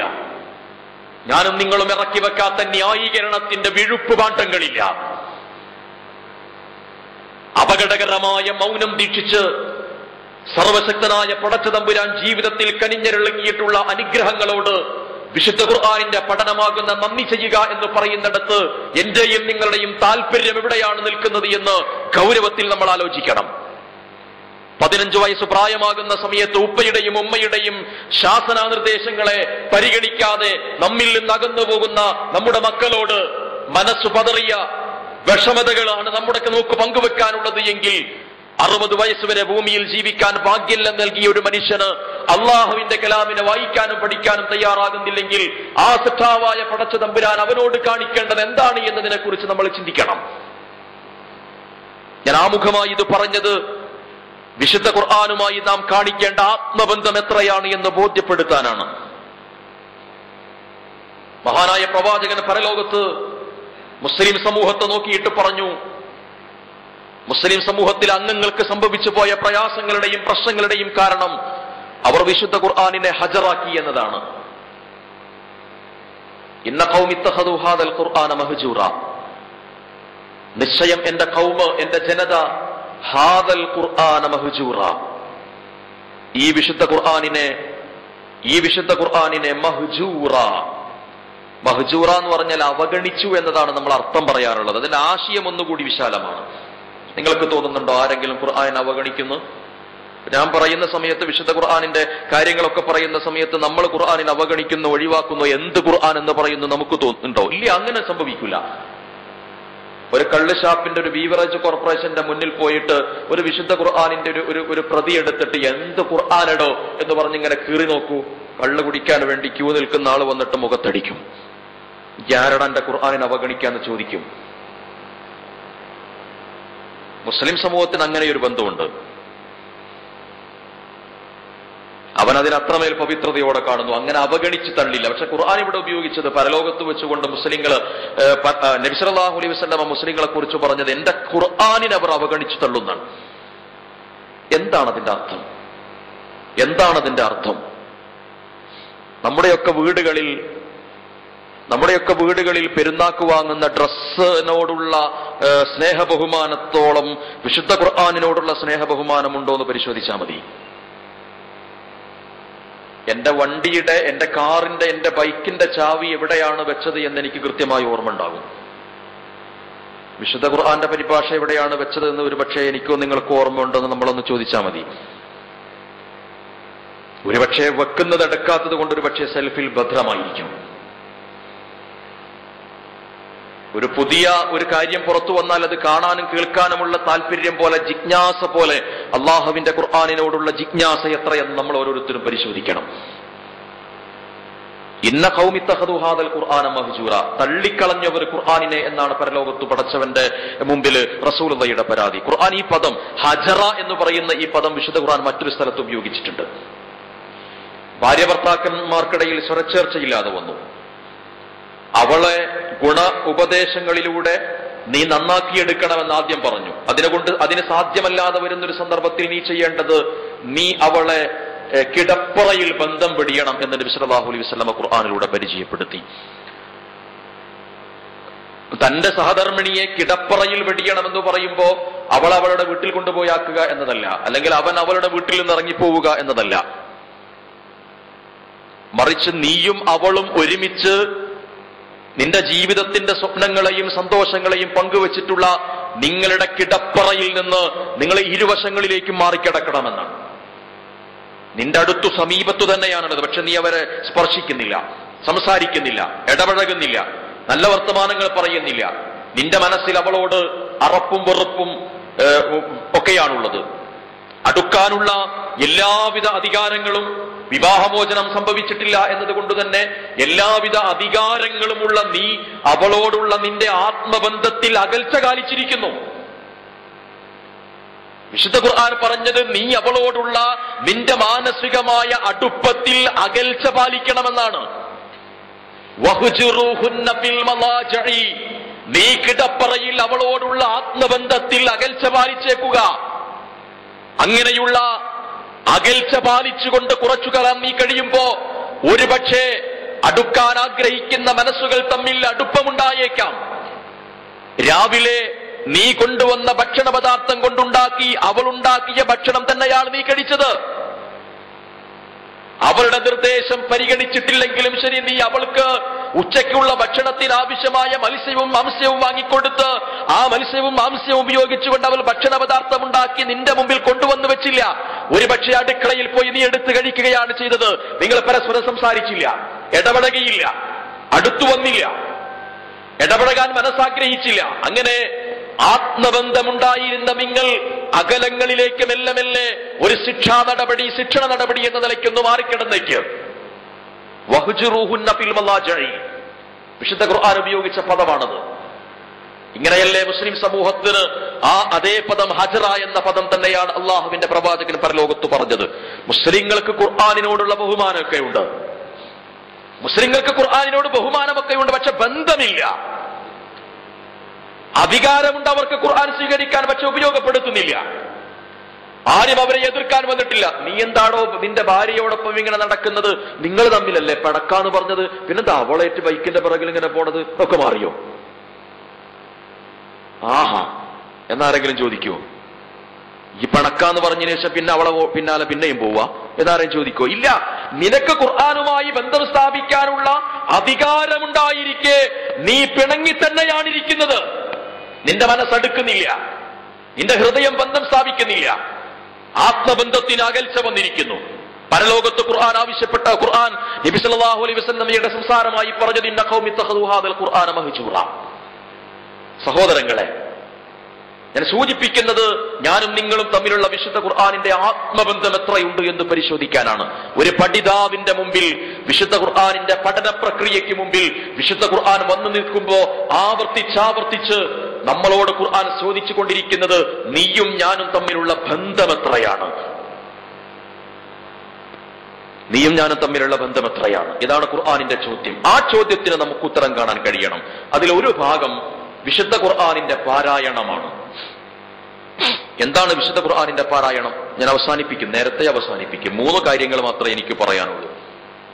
വിശുദ്ധ ഖുർആനിന്റെ പാരായണം ഒരു ഭാഗം കഴിഞ്ഞു. വിശുദ്ധ ഖുർആനുമായുള്ള നമ്മുടെ ആത്മബന്ധം എത്രയുണ്ട് എന്ന് നമ്മുടെ ഓരോരോ സാഹചര്യങ്ങളെയും മുൻനിർത്തിയിട്ട് നമ്മൾ പരിശോധിച്ചു നോക്കുക. ഒരു 50 ആളോടുകൂടി തുടങ്ങിയിട്ടുള്ള വിശുദ്ധ ഖുർആനിന്റെ ഒരു പഠന ക്ലാസ്സിൽ ഒരു 2 കൊല്ലം കഴിയുമ്പോൾ 5 ആളാകും. ഒരു 50 ആളോടുകൂടി തുടങ്ങിയിട്ടുള്ള ഒരു ബിസിനസ് അതിങ്ങനെ ക്രമപ്രവൃദ്ധമായി വളർത്താൻ വേണ്ടിയിട്ട് അവന്റെ ഊണും ഉറക്കവും മനസ്സും മസ്തിഷ്കവും അവൻ ചെലവഴിക്കും. സഹോദരങ്ങളെ, നമ്മളിലേക്ക് തന്നെ ഒരു ആത്മവിചാരം നടത്തണം. നിന്റെ കയ്യിൽ 100 രൂപയുണ്ടെങ്കിൽ ആ 100 രൂപ 99 രൂപയാക്കാനല്ല നീ ശ്രമിക്കുക, 101 രൂപയാക്കാനാണ് ഞാനും നിങ്ങളും. 2009 ഞങ്ങളുടെ ശമ്പളം പരിഷ്കരിച്ചത്. ഏതെങ്കിലും അധ്യാപകൻ പറഞ്ഞോ അങ്ങനെ ശമ്പളം പരിഷ്കരിക്കണ്ടെന്ന്? പറഞ്ഞോ? ഇല്ല. കിട്ടിയത് തന്നെ എമ്പാടുമാണ്, ഇനി അത് പരിഷ്കരിക്കേണ്ട ആവശ്യമില്ലെന്ന് പറഞ്ഞ് ആരെങ്കിലും തിരിച്ചു കൊടുത്തോ? ഇല്ല. നമ്മുടെ ജീവിതത്തിന്റെ ഭൗതികമായ സാഹചര്യങ്ങളുമായി ബന്ധപ്പെടുത്തിയിട്ടുള്ള ഏറ്റവും പ്രധാനമായ ചില ആലോചനകളുടെ നിലപാടിലിരുന്നു കൊണ്ട് വിശുദ്ധ ഖുർആനുമായുള്ള ബന്ധത്തെ നമ്മൾ പരിഗണിക്കണം. തീരെ വായിക്കാത്ത, ഖുർആൻ പഠിക്കാത്ത, ഓതാത്ത, ബന്ധം സ്ഥാപിക്കാത്ത ഒരാളുടെ മുമ്പിൽ ഞാൻ എഴുന്നേറ്റ് നിൽക്കുമ്പോ ഞാൻ വലിയവനായിരിക്കും. ഞായറാഴ്ച ദിവസം നമ്മൾ നമ്മുടെ കുട്ടികളെ വിളിച്ചുണർത്തിയിട്ട് ബയോളജിയുടെയും സയൻസിന്റെയും മാത്സിന്റെയും ട്യൂഷന് കൊടുക്കാൻ വേണ്ടി പറഞ്ഞേക്കാറുണ്ട്. ഇവിടെ അങ്ങനെ എനിക്ക് അറിഞ്ഞൂടാ. ഏതെങ്കിലും ഒരു ഞായറാഴ്ച ദിവസം നമ്മൾ വിശുദ്ധ ഖുർആനിന്റെ പഠനത്തിന് വേണ്ടി മോനെ മോളെ എന്ന് വിളിച്ചിട്ട് എഴുന്നേൽപ്പിച്ചിട്ട് നീ പൊയ്ക്കോ, എന്റെ ബൈക്കിലിരുന്നോ കാറിലിരുന്നോ എന്ന് പറഞ്ഞ് കൂട്ടിക്കൊണ്ടുപോയതിന്റെ ചരിത്രമൊന്ന് പറയേ. നമ്മുടെ ജീവിതവുമായി ബന്ധപ്പെടുത്തിയിട്ട് അള്ളാഹുവിന്റെ കലാമിനോട് ഞാനും നിങ്ങളും കാണിക്കുന്ന ആത്മബന്ധം എത്രയാണ്? വിശുദ്ധ ഖുർആൻ തിലാവത്ത് എന്ന് പറയുന്ന പദത്തെ വിശദീകരിക്കുന്നത് ഈ മനസ്സുമായുള്ള ബന്ധത്തെ ബോധ്യപ്പെടുത്തിയിട്ടാണ്. എന്താണ് തിലാവത്ത്? തിലാവത്തുൽ ഖുർആൻ, ഖുർആൻ പാരായണം. എന്താണ് ഖുർആൻ പാരായണം എന്ന് പറഞ്ഞാൽ? ഖുർആൻ അതിൽ ഉപയോഗിച്ച പദം തിലാവ, തലായത്തുലു തിലാവ എന്നുള്ള പദമാണ്. എന്താ തിലാവത്ത് എന്ന് പറഞ്ഞാൽ? നമ്മൾ പറയും ഖുർആൻ ഓതലാണ്. വിശുദ്ധ ഖുർആനിൽ ആ പദം ഉപയോഗിച്ചിട്ടുണ്ട്. നമുക്കൊക്കെ പരിചയമുള്ളൊരു സൂറത്തിൽ വശംസി വദുഹാഹ വൽ ഖമരി ഇദാ തലാഹ. വശംസി വദുഹാഹ, സൂര്യൻ തന്നെയാണ് സത്യം, അതിന്റെ പൂർവാഹനം തന്നെയാണ് സത്യം. വൽ ഖമരി, വൽ ഖമരി, ചന്ദ്രൻ തന്നെയാണ് സത്യം. ഇദാ തലാഹ, അത് പാരായണം ചെയ്യുമ്പോൾ അല്ല, ഇദാ തലാഹ, ചന്ദ്രൻ സൂര്യനെ പിന്തുടരുമ്പോൾ എന്നാണ്. ചന്ദ്രന് സൂര്യനെ പിന്തുടരുമ്പോൾ എന്നാണ്. തലായത്തുലു എന്ന് പറയുന്ന പദത്തിന്റെ അർത്ഥം പാരായണം ചെയ്യുക എന്നതാണെങ്കിലും ശരി, അതിലൊരു അർത്ഥമുണ്ട് അതിന്. പക്ഷേ തലായത്തുലു എന്ന് പറയുന്ന പദത്തിന്റെ അർത്ഥം മാനസികമായി നീ ഉച്ചരിക്കുന്ന വസ്തുവിനോട്, ഹൃദയത്തിനോട് താദാത്മ്യം വെച്ച് പുലർത്തുക എന്നതാണ്. എന്ന് പറഞ്ഞാൽ ഫോളോ ചെയ്യുക, പിന്തുടരുക. അതിന്റെ ആശയങ്ങളിലേക്ക് നിന്റെ ഹൃദയത്തെ നീ പിന്തുടർത്തുക. അതിന്റെ അഭിപ്രായങ്ങളിലേക്ക്, ആദർശങ്ങളിലേക്ക് നിന്റെ ജീവിതത്തെ നീ വരിഞ്ഞു മുറുക്കിക്കൊണ്ടുപോവുക. പലിശ വാങ്ങരുത് എന്ന് വിശുദ്ധ ഖുർആനിൽ ആവർത്തിച്ചാവർത്തിച്ച് പാരായണം ചെയ്യുന്ന ഒരാള് പലിശ വാങ്ങുന്നുവെങ്കിൽ, നമസ്കരിക്കണമെന്ന് വിശുദ്ധ ഖുർആനിൽ പാരായണം ചെയ്ത ഒരാള് നമസ്കാരത്തിൽ കൃത്യത കാണിക്കുന്നില്ല എങ്കിൽ, നമസ്കരിക്കുക മാത്രമല്ല സക്കാത്തും കൂടി കൊടുക്കണമെന്ന് പാരായണം ചെയ്യുന്ന ഒരാള് അവന്റെ ജീവിതത്തിൽ കൂട്ടിക്കഴിച്ച് ഗുണിച്ച് ഹരിച്ചിട്ടുള്ള ഒരു കണക്ക് സക്കാത്തിന്റെ വിഷയത്തിൽ ഇല്ലെങ്കിൽ അവന്റെ പാരായണക്ഷമമല്ല. അതാണ് വിഷയം. പാരായണം എന്ന് പറഞ്ഞാൽ നബി സല്ലല്ലാഹു അലൈഹി വസല്ലമ പറഞ്ഞു, നിന്റെ ഓരോ അക്ഷരത്തിന്റെ പാരായണത്തിനും നിനക്ക് പ്രതിഫലമുണ്ട്. അലിഫ് ലാം മീം റാ താ ഇതിനൊക്കെ നിനക്ക് പ്രതിഫലമുണ്ട്. പക്ഷെ നിനക്ക് അള്ളാഹുവിന്റെ ഖുർആൻ പാരായണം ചെയ്യുമ്പോഴുണ്ടാകുന്ന ചില സന്ദർഭങ്ങളെ വിശുദ്ധ ഖുർആൻ പറഞ്ഞു. ഹഖ്ഖ തിലാവതിഹി വശംസി വദുഹാഹ വൽ ഖമരി ഇദാ തലാഹ എന്ന് പറയുന്നിടത്ത് വിശുദ്ധ ഖുർആൻ ഉപയോഗിച്ചിട്ടുള്ള തിലാവത്തിന്റെ വിഷയം. ഈ ഫാന് കറങ്ങാൻ ഏതെങ്കിലും സ്വിച്ച് ഇട്ടാ പോരാ, ഫാനുമായി കണക്ട് ചെയ്തിട്ടുള്ള സ്വിച്ച് തന്നെ ഇടണം. ന്യൂട്രൽ ഫേസും ഒരേപോലെ ഫാനുമായി ബേസ് ചെയ്ത് വന്ന സ്വിച്ച് തന്നെ ഇടണം. വേറൊരു ഫാനിന്റെ സ്വിച്ച് ഇട്ടാ പോരാ, അത് കറങ്ങൂല. വിശുദ്ധ ഖുർആൻ ഇങ്ങനെയാണ് ഇതിനെ പരിചയപ്പെടുത്തിയത്. അല്ലദീന ആതൈനാഹുമുൽ കിതാബ, വിശുദ്ധ ഖുർആൻ എത്തിയിട്ടുള്ള ഒരു സമൂഹത്തിൽപ്പെട്ട ആളുകൾ, യത്ലൂനഹു, അവർ വിശുദ്ധ ഖുർആനിനെ പാരായണം ചെയ്യുന്നു. ഫാനു കറങ്ങണമെന്ന് കരുതി അവർ സ്വിച്ച് ഇടുന്നു. ഏതെങ്കിലും സ്വിച്ച് അല്ല, ഹഖ്ഖ തിലാവതിഹി, ഓതേണ്ട ക്രമപ്രകാരം, മുറപ്രകാരം, ചിട്ടപ്രകാരം, നിഷ്ഠപ്രകാരം, നിയമപ്രകാരം അവർ പാരായണം ചെയ്യുന്നു. ഉലൈക യുഅ്മിനൂന ബിഹി, അതുകൊണ്ട് ആ പാരായണം അവർ നിർവഹിക്കുന്നതിനാൽ ആ പാരായണക്ഷമമായ വിശുദ്ധ ഖുർആനിന്റെ വചനങ്ങളിൽ അവർ വിശ്വസിക്കുകയും ചെയ്യുന്നു. യഖ്തറബ ലിന്നാസി ഹിസാബുഹും വഹും ഫീ ഗഫ്ലത്തിൻ മുഅ്രിദൂൻ. മനുഷ്യന്മാരുടെ അവധി അവങ്കലേക്ക് അടുത്തുകൊണ്ടിരിക്കുന്നു. പക്ഷേ അവരത് അശ്രദ്ധയോടുകൂടി അകന്ന് ജീവിച്ചു കൊണ്ടിരിക്കുന്നു എന്ന് സൂറത്തു അംബിയയിലെ വചനം പാരായണം ചെയ്യുന്ന സമയത്ത് നമ്മുടെ മനസ്സിൽ വരേണ്ട വിചാരണ എന്താണ്? നമ്മുടെ മനസ്സിൽ വിചാരണ എന്താണ്? വിശുദ്ധ ഖുർആനിന്റെ ഓരോ അഭിപ്രായങ്ങളുടെയും ആശയത്തിലേക്ക് അവനവന്റെ ജീവിതത്തെ പറിച്ചു നടുകയാണ് യഥാർത്ഥത്തിൽ വിശുദ്ധ ഖുർആനിന്റെ പാരായണം എന്നതുകൊണ്ട് ഖുർആൻ ഉദ്ദേശിച്ചത്. അത് ഒരു പുസ്തകം വായിക്കുന്നത് പോലെ വായിക്കലല്ല. എന്നോട് നിങ്ങൾ പൊറുക്കുക, ക്ഷമിക്കുക. നമ്മളൊരു പുസ്തകം വായിക്കുമ്പോ പ്രത്യേകിച്ച് മനുഷ്യന്റെ വൈകാരിക തലങ്ങളെ ഉദ്ദീപിപ്പിച്ചുകൊണ്ടിരിക്കുന്ന ഏതെങ്കിലും ഒരു പുസ്തകം വായിക്കുമ്പോ ആ പുസ്തകത്തിനോടനുസൃതമായി അവന്റെ മനസ്സിന്റെയും മസ്തിഷ്കത്തിന്റെയും രംഗത്ത് വൈകാരികമായ തിന്മകളിലേക്ക് അവന്റെ മനസ്സ് പോകും. അല്ലേ? ഉണ്ട്. അത് കേവലം ചില അക്ഷരങ്ങൾ കൂട്ടി വായിക്കുന്നതാണെങ്കിലും ശരി, അവന്റെ മനസ്സിന്റെ മോശമായ വികാര തന്ത്രികളെ, വികാരക്രമങ്ങളെ അത് ഉദ്ദീപിപ്പിക്കുകയും അവന്റെ ശരീരചേഷ്ടകളിൽ മാറ്റം വരുത്തുകയും ചെയ്യും. അതുകൊണ്ടാണല്ലോ അത്തരം പ്രസിദ്ധീകരണങ്ങൾ പലപ്പോഴും നമ്മുടെ നാടുകളിലൊക്കെ ഒളിഞ്ഞും തെളിഞ്ഞും ആളുകൾ വായിച്ചുകൊണ്ട് സായുജ്യമടയുന്നത്. ചില ആളുകൾക്ക് ചില ആളുകളുടെ ഭാഷാപ്രയോഗങ്ങളോ ലേഖനങ്ങളോ പുസ്തകങ്ങളോ വായിക്കുന്ന സമയത്ത് ആവേശത്തോടെ പ്രതികരിക്കും. ചില ആളുകളുടെ പ്രസംഗം കേൾക്കുമ്പോൾ അതിനനുസരിച്ചുള്ള നടപടിക്രമങ്ങൾ അവന്റെ ജീവിതത്തിൽ അവൻ കൊണ്ടുവരും. വിശുദ്ധ ഖുർആനിന്റെ ഓരോ ആശയങ്ങളും അഭിപ്രായങ്ങളും വായിച്ചു മനസ്സിലാക്കിയിട്ട് ജീവിതത്തെ തന്നെ വിശ്വാസരംഗത്ത് പറിച്ചു നട്ടിട്ടുള്ള അസംഖ്യം മനുഷ്യന്മാരുടെ ചരിത്രങ്ങൾ നമുക്ക് വായിക്കാൻ കഴിയും. അല്ലേ? മർമഡിക് പ്രിക്താളിനെ പോലെയുള്ള, ജൊറം ജാക്സനെ പോലെയുള്ള, മുഹമ്മദ് അലി ക്ലയെ പോലെയുള്ള, മുഹമ്മദ് അസദിനെ പോലെയുള്ള എത്രയെത്ര ആളുകൾ ചരിത്രത്തിലൂടെ നടന്നു നീങ്ങിയിട്ടുള്ള ആളുകൾ. വിശുദ്ധ ഖുർആനിന്റെ അക്ഷരങ്ങളാണ് കനകകാന്തി പരത്തിയിട്ട് അവരുടെ ഹൃദയങ്ങളിൽ മാറ്റമുണ്ടാക്കുകയും നടന്നു വന്ന ജീവിതപാതയെ വലിച്ചെറിഞ്ഞ് സ്വർഗീയ പാതയിലേക്ക് എല്ലാവിധ ത്യാഗവും സഹിച്ച് മുന്നേറുകയും ചെയ്തത്. വിശുദ്ധ ഖുർആനിന്റെ പാരായണം എന്ന് പറയുന്നത് ഹൃദയത്തെ പ്രവർത്തനക്ഷമമാക്കി നിർത്തുന്ന, മസ്തിഷ്കത്തെ ഊർജപരമാക്കി നിർത്തുന്ന, ജീവിതത്തെ പരിവർത്തന വിധേയമാക്കുന്ന പാരായണ പ്രക്രിയയ്ക്കാണ് വിശുദ്ധ ഖുർആനിൽ തിലാവത്ത് എന്ന പദം ഉപയോഗിച്ചിട്ടുള്ളത്. കേവലം ഏതെങ്കിലും പള്ളിയുടെ ഒരു മൂലചാരിയിരുന്ന് വിശുദ്ധ ഖുർആൻ തുറന്നു വെച്ചിട്ട് ഓതുകയും 5-10 മിനിറ്റ് കഴിയുമ്പോഴേക്ക് അവനറിയാതെ ഉറക്കിലേക്ക് മയങ്ങി വീഴുകയും ചെയ്ത് ആ വിശുദ്ധ ഖുർആനിന്റെ കോപ്പി മെല്ലെ ജനാലയുടെ മുകളിലേക്ക് വെച്ചിട്ട് കമഴ്ന്നു കിടക്കാനോ ചെരിഞ്ഞു കിടക്കാനോ ഭാവിക്കുന്ന ഒരു മനുഷ്യന്റെ മനോഗതത്തെ കുറിച്ചല്ല ഖുർആനിന് പറയാനുള്ളത്. സുബഹി നമസ്കാരത്തിനു ശേഷം മൗമൂമിങ്ങളോട് അഭിമുഖമായി തിരിഞ്ഞിരുന്ന് നമസ്കാരത്തിന് നേതൃത്വം കൊടുത്ത വ്യക്തിയോ മറ്റൊരു പണ്ഡിതനോ വിശുദ്ധ ഖുർആൻ പാരായണം ചെയ്യുമ്പോൾ ഒരു തലക്കൽ നിന്ന് ഒരു പകർച്ചവ്യാധി കണക്കെ പിടിച്ചു കയറുന്ന ഉറക്കത്തിന്റെ ചടവുകളിലേക്ക് മയങ്ങി വീണിട്ട് 10 മിനിറ്റോടുകൂടി അവസാനിപ്പിക്കുന്ന ദീനം പിടിച്ച ഖുർആൻ ക്ലാസിനെ കുറിച്ചല്ല ഖുർആനിന് പറയാനുള്ളത്. അല്ല. നമസ്കാരാനന്തരം വിശുദ്ധ ഖുർആനിന്റെ ചർച്ചയുണ്ടാകുമെന്ന് കേൾക്കുന്ന മാത്രയിലോ കേൾക്കാത്ത മാത്രയിലോ ചുമരിചാരിയിരുന്ന് ഉറങ്ങാൻ വേണ്ടിയിട്ട് മനസ്സ് വെമ്പൽ കൊള്ളുന്ന അലസ മനോഭാവത്തിന്റെ പ്രക്രിയക്കല്ല വിശുദ്ധ ഖുർആൻ തിലാവത്ത് എന്ന് പറഞ്ഞത്. ഞാൻ ബോധപൂർവം തന്നെയാണ് പദം പ്രയോഗിക്കുന്നത്. ആരുടെയും മനസ്സിൽ വിഷമമുണ്ടെങ്കിൽ വിശുദ്ധ ഖുർആനിനോട് അതിന്റെ പരിഹാരം തീർത്തേക്കുക, ഞാനും നിങ്ങളും.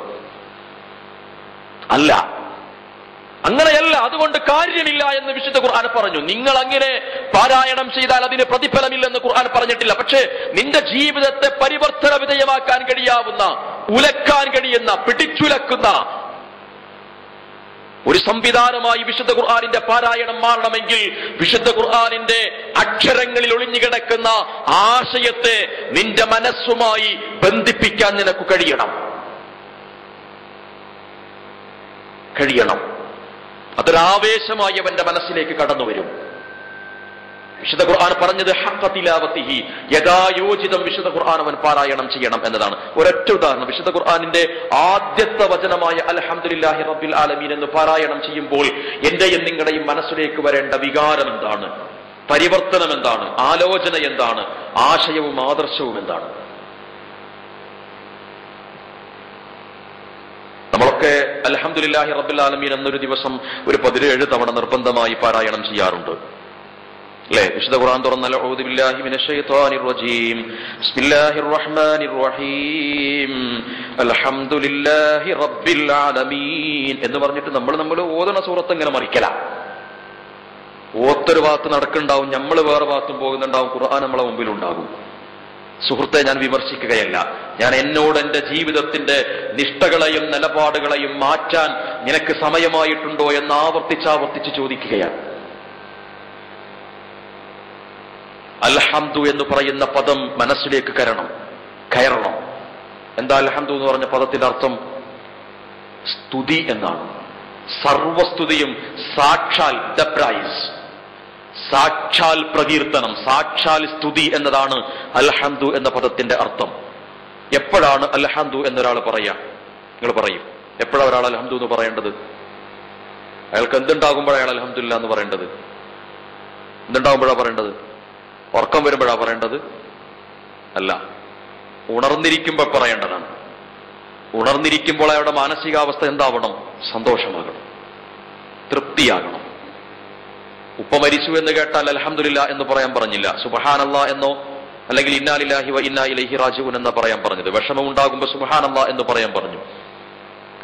അൽഹംദുലില്ലാ എന്ന് പറയേണ്ടത് തൃപ്തി ഉണ്ടാകുമ്പോഴാണ്, സന്തോഷമുണ്ടാകുമ്പോഴല്ല, തൃപ്തി ഉണ്ടാകുമ്പോൾ. തൃപ്തി ഉണ്ടാകുമ്പോഴാണ് ഒരാൾക്ക് സന്തോഷമുണ്ടാകുന്നത്. സന്തോഷം എന്ന് പറഞ്ഞാൽ തൃപ്തി എന്നതാണ്. ജീവിതത്തിന്റെ സൗകര്യങ്ങളും ജീവിതത്തിന്റെ അഭിലാഷങ്ങളും പൂവണിയുക എന്നതല്ല സന്തോഷം എന്നതിന്റെ അർത്ഥം. ഒരുപാട് ഭൗതികമായ സൗകര്യ സന്നാഹങ്ങളിലൂടെ സുഭിക്ഷമായ ജീവിതം നയിക്കുന്ന ഐശ്വര്യപൂർണമായ ഭൗതികതയ്ക്കല്ല യഥാർത്ഥത്തിൽ സന്തോഷം എന്ന് പറയുന്നത്. അതിന്റെ ഭാഗമായിരിക്കാം. തൃപ്തി വേണം. എന്റെ വസ്ത്രത്തിൽ ഞാൻ തൃപ്തിപ്പെട്ടാൽ എനിക്ക് ഈ വസ്ത്രത്തിനോട് സന്തോഷമുണ്ടാകും. ഇതിനോട് എനിക്ക് തൃപ്തിയില്ലെങ്കിൽ എത്ര പണം, 1,00,000 രൂപയ്ക്കാണ് 1 മീറ്റർ കൊടുത്തു വാങ്ങിയത് എന്ന് പറഞ്ഞാലും ശരി, എനിക്കത് സന്തോഷമാവില്ല. സന്തോഷം എന്നത് തൃപ്തിയാണ്. അൽഹംദുലില്ലാ, ഞാൻ അല്ലാഹുവിന് സ്തുതി അർപ്പിക്കുന്നു സന്തോഷത്തോടുകൂടി, തൃപ്തിയോടെ. അപ്പൊ അൽഹംദുലില്ലാ എന്ന് പറയുമ്പോൾ ജീവിതത്തിന്റെ സന്തോഷഘട്ടത്തിനാണ് അൽഹംദുലില്ലാ എന്ന് പറയേണ്ടത്. ശരി, ഒരു 2,00,000 രൂപയുടെ ഒരു പണം മറ്റൊരാൾക്ക് കൊടുക്കാൻ വേണ്ടിയിട്ട് തലശ്ശേരി അങ്ങാടിയിലൂടെ നടന്നു പോകുന്ന അയാളെ ബാഗിലുണ്ടായിരുന്നു ആ 2,00,000 രൂപ. അദ്ദേഹം ആ കൗണ്ടറിൽ എത്തിയിട്ട് ബാഗ് തുറന്നു നോക്കുമ്പോൾ ബാഗിന്റെ ഒരു ഓരമത ബ്ലേഡ് വെച്ച് കീറിക്കളഞ്ഞിരിക്കുന്നു. അദ്ദേഹത്തിന്റെ പണം കാണാനില്ല. ഒരു 10 മിനിറ്റ് കഴിഞ്ഞ് സംസാരമധ്യേ അദ്ദേഹം ദുഹറിന്റെ ബാങ്ക് കേട്ടു. അയാൾ പള്ളിയിൽ പോയി നമസ്കരിച്ചു. അയാൾ ആദ്യം പറയുന്നു അൽഹംദുലില്ലാ എന്ന്. എന്റെ അർത്ഥം എന്താ? അയാളെ മാനസികാവസ്ഥ എങ്ങനെയുള്ളതെന്ന് പരിശോധിക്കുക. അയാൾ പറയാൻ പറഞ്ഞത് അൽഹംദുലില്ലാ എന്നാണ്. എന്താ അതിന്റെ അർത്ഥം? ഇതാണ് ഖുർആനിന്റെ പാരായണം എന്ന് പറഞ്ഞാൽ എന്ത് എന്ന ചോദ്യത്തിന്റെ ഉത്തരം. എന്റെ മൊബൈൽ ഫോണിലേക്ക് ഒരു കോള് വന്നു. ഞാൻ ഏറ്റവും കൂടുതൽ ബഹുമാനിക്കുന്ന, ആദരിക്കുന്ന, സ്നേഹിക്കുന്ന, ബന്ധം സ്ഥാപിക്കുന്ന, എന്നിൽ നിന്ന് അകന്നു പോകരുത് എന്ന് ആത്മാർത്ഥമായി ഞാൻ ആഗ്രഹിക്കുന്ന ഒരാൾ വിയോഗം സംഭവിച്ചിരിക്കുന്നു, മരിച്ചിരിക്കുന്നു. ആ സമയത്ത് ഞാൻ അവിടെ എത്തുന്നതിന് മുമ്പ് എനിക്കുള്ള നമസ്കാരത്തിൽ ഞാൻ അൽഹംദുലില്ലാ എന്ന് പാരായണം ചെയ്തുകൊണ്ട് നമസ്കരിക്കണം. എന്തായതിനർത്ഥം? അതൊക്കെ പോകട്ടെ. ഒരു സുഹൃത്ത്, ഖത്തറിൽ ജോലി ചെയ്യുന്ന ഒരു സുഹൃത്ത്, അദ്ദേഹം നാട്ടിലേക്ക് പോരാനിരിക്കുന്ന ഒരു സാഹചര്യത്തിൽ അദ്ദേഹത്തിന്റെ വാഹനത്തിൽ സാധനങ്ങൾ വാങ്ങാൻ വേണ്ടിയിട്ട് ഇശാ നമസ്കാരം കഴിഞ്ഞ് യാത്ര പോകുന്ന യാത്രാമധ്യേ മറ്റൊരു വാഹനം വന്ന് തട്ടിയിട്ട് ആ വാഹനത്തിലുണ്ടായിരുന്ന 3 മക്കളും, അതായത് 4 മക്കളാന്ന് തോന്നുന്നു, ഏതായിരുന്നാലും മക്കൾ മുഴുവനും ഭാര്യയും മരണപ്പെട്ടു. മറ്റന്നാൾ നാട്ടിലേക്ക് വന്ന് പുതുതായി ഉണ്ടാക്കിയ വീട്ടിലേക്ക് കയറാൻ വേണ്ടി ആഗ്രഹിച്ചുകൊണ്ട് സ്വപ്നങ്ങൾ നെയ്തിരുന്ന കൂറ്റനാട് സ്വദേശിയായ സുഹൃത്ത്, അദ്ദേഹത്തിന്റെ മക്കൾ മരണപ്പെടുകയും ഭാര്യ മരണപ്പെടുകയും ചെയ്തു. അദ്ദേഹം നാട്ടിലേക്ക് സമാധാനത്തോടെ തിരിച്ചു വരാൻ വേണ്ടി ആഗ്രഹിച്ചെടുത്തിരുന്ന 5 ഫ്ലൈറ്റ് ടിക്കറ്റിൽ കരിപ്പൂരിൽ വന്നിറങ്ങിയത് 5 മയ്യത്തുകളാണ്.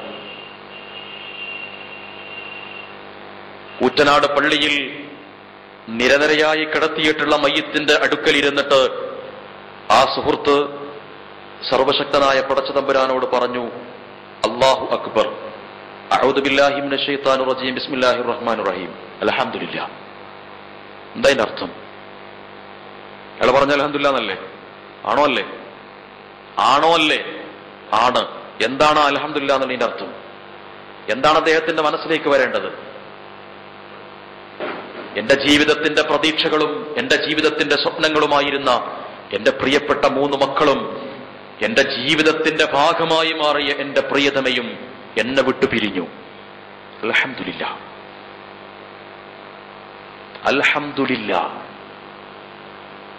ഈ അൽഹംദുലില്ലയുടെ അർത്ഥമാണ് വിശുദ്ധ ഖുർആന്റെ പാരായണത്തിലൂടെ കിട്ടേണ്ടത്.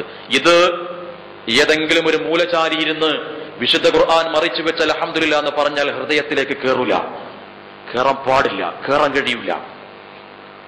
തീർന്നില്ല. ആ മനുഷ്യന്റെ മനസ്സിൽ നിന്ന് ഇത്രമേൽ വിഷമതകളുടെ പ്രയാസങ്ങളുടെ പർവ്വതങ്ങൾ കണക്കെ അദ്ദേഹത്തിന്റെ മനസ്സിലേക്ക് കടന്നു വന്നിട്ടുള്ള ദുഃഖമണ പൊട്ടിയൊഴുകുന്ന തീർത്താൽ തീരാത്ത വിഷമതകളുടെ രംഗത്ത് നിന്ന് പോലും അദ്ദേഹത്തെ കൊണ്ട് പടച്ച തമ്പുരാൻ പറയിപ്പിച്ചു, പറയ് അൽഹംദുലില്ലാ എന്ന് പറയ്. എന്താണ് ആ വിശുദ്ധ ഖുർആനിന്റെ വചനത്തിന്റെ താല്പര്യം? അൽഹംദുലില്ലാ. വിശുദ്ധ ഖുർആനിന്റെ തിലാവത്ത് എന്ന് പറഞ്ഞാൽ എന്താ അർത്ഥം? പിന്തുടരുക എന്നാണ്.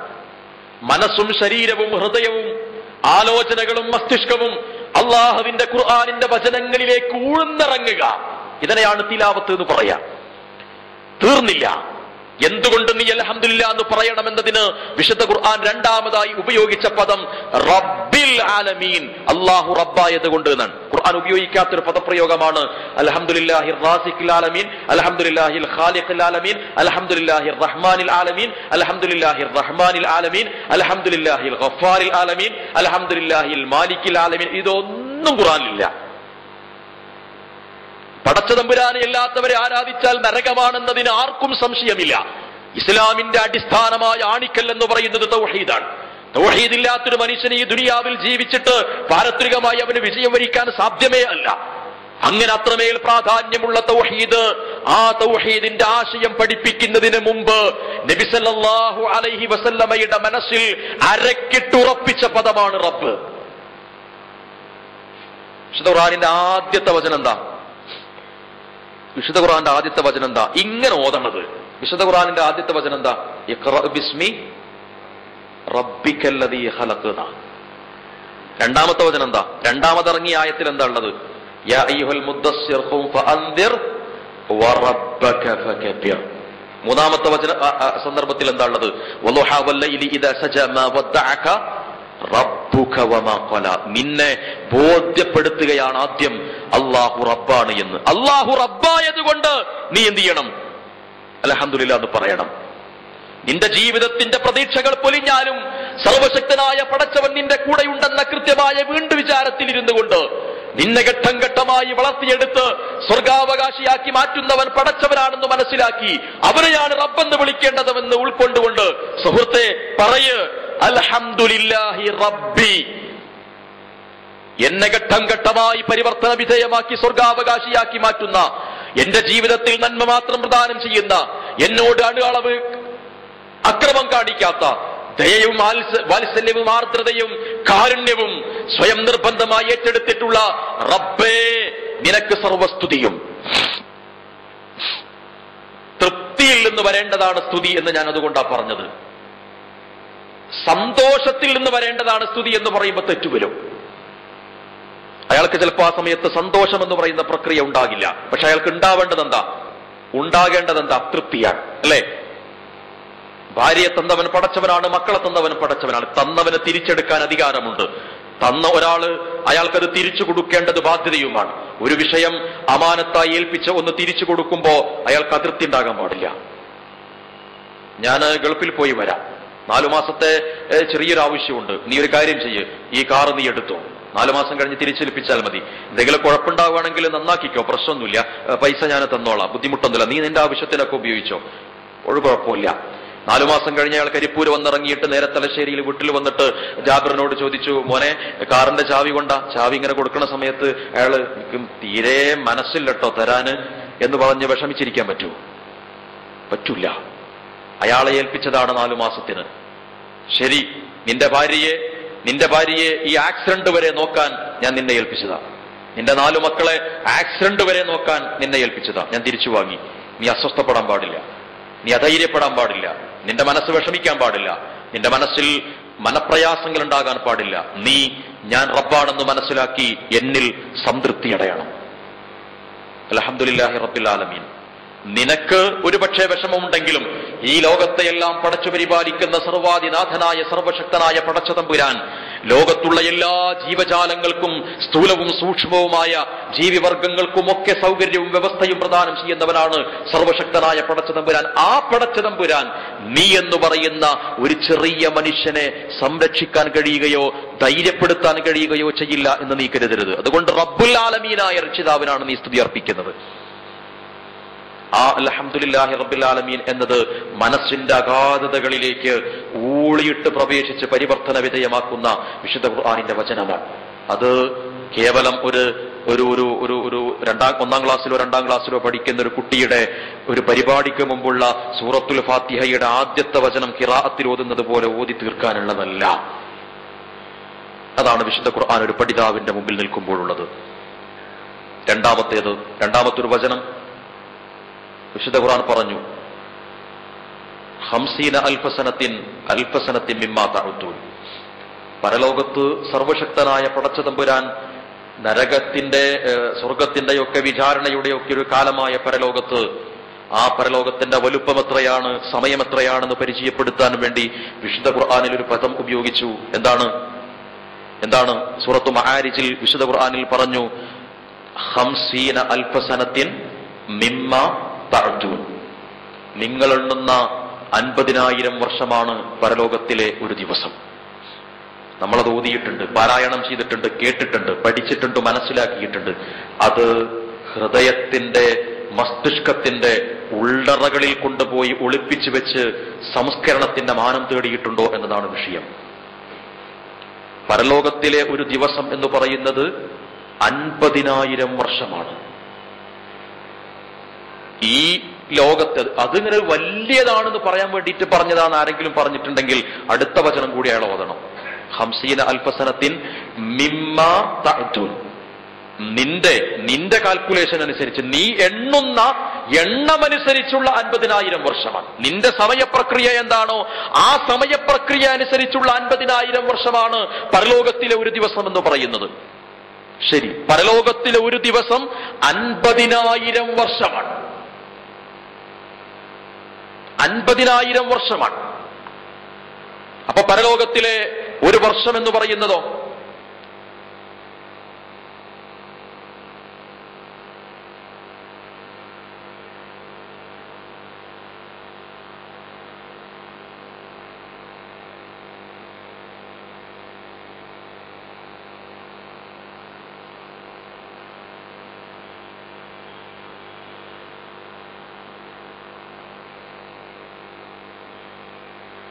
ഒരു കോടി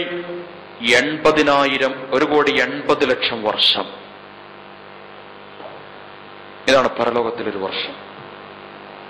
1,80 ലക്ഷം ഈ ദുനിയാവിന്റെ കാൽക്കുലേഷൻ അനുസരിച്ചുള്ള വർഷം. അതാണ് പരലോകത്തിലൊരു വർഷം. അതാണ് പരലോകത്തിലൊരു വർഷം. നീ എടുത്ത നിന്റെ മൊബൈൽ ഫോണിൽ അടുത്ത ഡിജിറ്റ് എണ്ണിയാൽ പറയും നോ സ്പേസ്. No space. നിന്റെ കാൽക്കുലേറ്ററിൽ നീ അടുത്ത ഡിജിറ്റ് കണക്ക് കൂട്ടിയാൽ പറയും നോ സ്പേസ്. അത്ര വലിയ കണക്ക് കൂട്ടാൻ ഈ കാൽക്കുലേറ്ററിന് കഴിയില്ല. മഹാനായ പ്രവാചകൻ മുഹമ്മദ് മുസ്തഫ സല്ലല്ലാഹു അലൈഹി വസല്ലമ പറഞ്ഞു, നരകശിക്ഷയുടെ ഘട്ടം വിശദീകരിക്കുന്നിടത്ത് പറഞ്ഞു, നരകത്തിൽ ഒരു മനുഷ്യനെ കൊണ്ടുപോയി നിക്ഷേപിച്ചപ്പോ ആ നരകത്തിൽ 1000 വർഷം അവന്റെ ശരീരത്തിൽ നരകാഗ്നി ജ്വലിച്ചു. അവന്റെ ശരീരം വെളുപ്പ് നിറമായി. വീണ്ടും 1000 വർഷം നരകാഗ്നി ജ്വലിച്ചു. അവന്റെ ശരീരം ചുവപ്പ് നിറമായി. വീണ്ടും 1000 വർഷം അവന്റെ ശരീരം ജ്വലിച്ചു. അവന്റെ ശരീരം കറുപ്പാകുന്നത് വരെ വഹിയ സൗദാഉൻ മുസ്ലിമ, ഇരുൾമുറ്റിയ കാക്കക്കറുപ്പ് അല്ലെങ്കിൽ അതിശക്തമായ കറുപ്പായിട്ട് അവന്റെ ശരീരം മാറുന്നതുവരെ അവന്റെ നരകാഗ്നി ജ്വലിച്ചു എന്നാണ്. എന്ന് പറഞ്ഞാൽ 3000 വർഷം നരകശിക്ഷയിൽ അവന്റെ ജ്വലന പ്രക്രിയ പൂർത്തീകരിക്കുമ്പോഴാണ് ശിക്ഷ പൂർത്തിയാകുന്നത്. അങ്ങനെ എത്ര കാലം എന്ന് പറയാൻ കഴിയില്ല. ശരി, പരലോകത്തിലെ നരകാഗ്നിയുടെ ജ്വലന പ്രക്രിയ പൂർത്തീകരിക്കാനുള്ള 3000 വർഷം × 3000.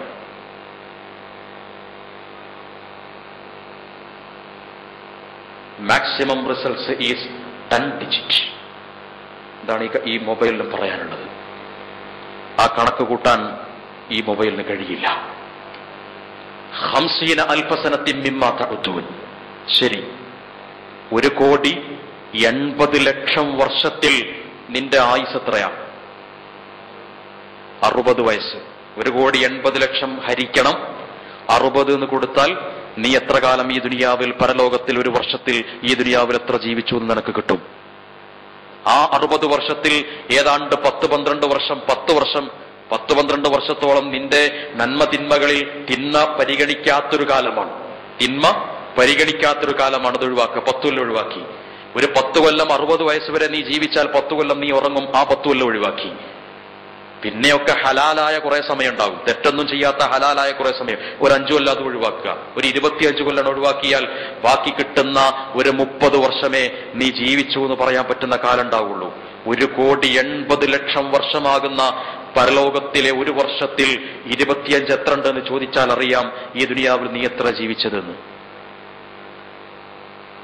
വിശുദ്ധ ഖുർആനിന്റെ ഈ വചനം പാരായണം ചെയ്യുമ്പോൾ എന്റെ മനസ്സിലേക്ക് കയറേണ്ടത് പരലോകത്തിന്റെ അതിബൃഹത്തായ കാലപരിധിയും നിഹലോകത്തിന്റെ അതിസൂക്ഷ്മമായ കാലക്കുറവുമാണ്. ഇതാണ് വിശുദ്ധ ഖുർആൻ പറഞ്ഞത്. ആത്തൈനാഹുമുൽ കിതാബ, വേദഗ്രന്ഥം അവർക്ക് നാം പ്രദാനം ചെയ്തു. യത്ലൂനഹു, ആ ഖുർആൻ അവർ പാരായണം ചെയ്യുന്നു. ഹഖ്ഖ തിലാവതിഹി, ഏറ്റവും നല്ല പാരായണം. സഹോദരങ്ങളെ, ഞാൻ അവസാനിപ്പിക്കുകയാണ്. ഞാൻ പറഞ്ഞ 3 ഭാഗം.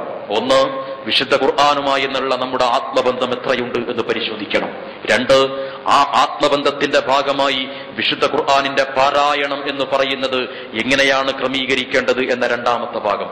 മൂന്നാമത്തെ ഭാഗം, ഒരു 10-20 കൊല്ലം മുമ്പൊക്കെയാണ് ഞാനും നിങ്ങൾ ഈ കേരളത്തിൽ ജീവിച്ചതെന്നുണ്ടെങ്കിൽ എങ്ങനെയെങ്കിലും പടച്ചവന്റെ മുമ്പിൽ പിടിച്ചിക്കാൻ പറ്റും. എനിക്ക് തോന്നണോ? കാരണം വിശുദ്ധ ഖുർആനിന്റെ പഠനത്തിനാവശ്യമായ സൗകര്യങ്ങൾ അത്രമേൽ പ്രചാരം സിദ്ധിച്ചിട്ടില്ല അന്ന്. മലയാളത്തിൽ പോലും വായിക്കാൻ ഒരു 40 കൊല്ലം മുമ്പ് മലയാള പരിഭാഷകളില്ല. ഇന്ന് അനങ്ങിയാലും തിരിഞ്ഞാലും മറിഞ്ഞാലും വിശുദ്ധ ഖുർആൻ പഠിക്കുന്നതിനുള്ള സൗകര്യങ്ങൾ അസംഖ്യമാണ്. സീഡികളായി, മൊബൈൽ ഫോണുകളിലെ സംവിധാനങ്ങളായി, ആധുനികമായ സംവിധാന പ്രകാരമുള്ള നെറ്റ് സൗകര്യത്തോടു കൂടിയിട്ടുള്ളതായി എന്തൊക്കെ ദുനിയാവിൽ ഇറങ്ങിയിട്ടുണ്ടോ ആ സൗകര്യങ്ങളൊക്കെയും ചെറിയ പണം കൊടുത്തു വാങ്ങാൻ പറ്റാവുന്ന തരത്തിൽ നമ്മുടെ കൺമുമ്പിലുണ്ട്.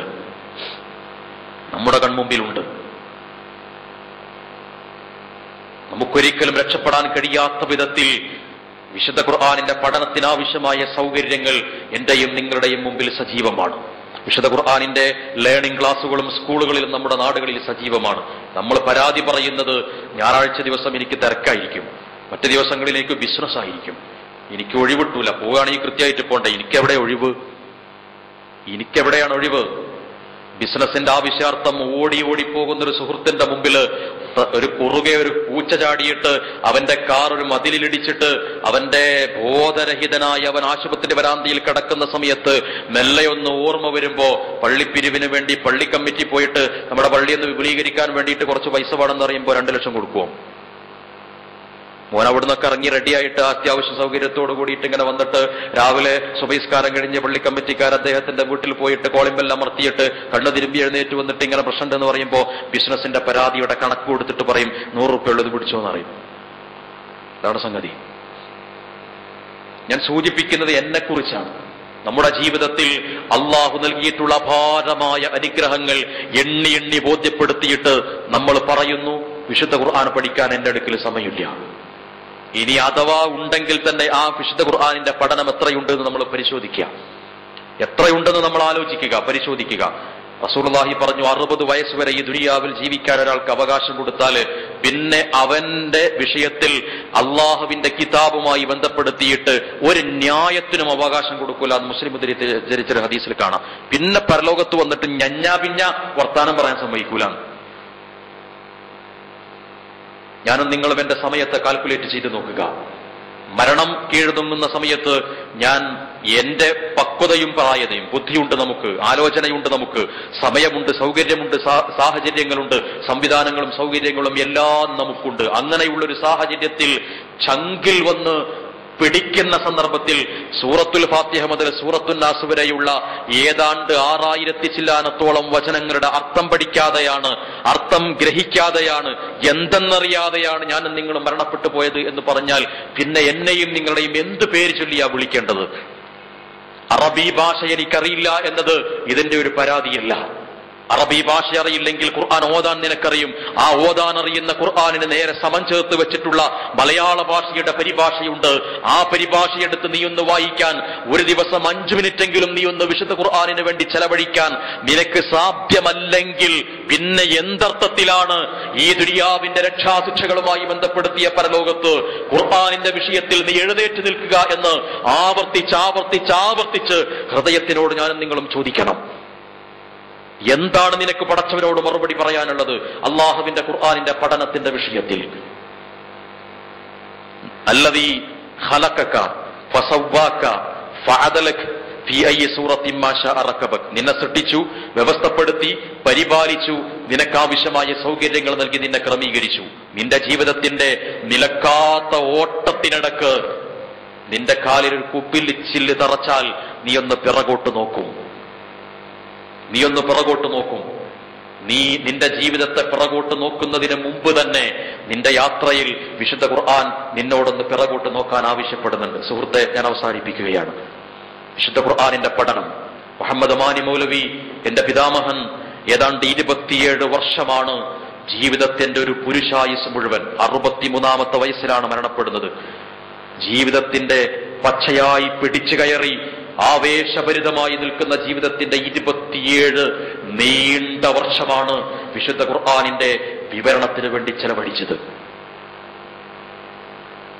അതുകൊണ്ട് തന്നെ ഉപ്പയുടെ വസിയത്തിൽ എഴുതി വെച്ചതൊരു പദം എനിക്കിപ്പോഴും ഓർമ്മയുണ്ട്.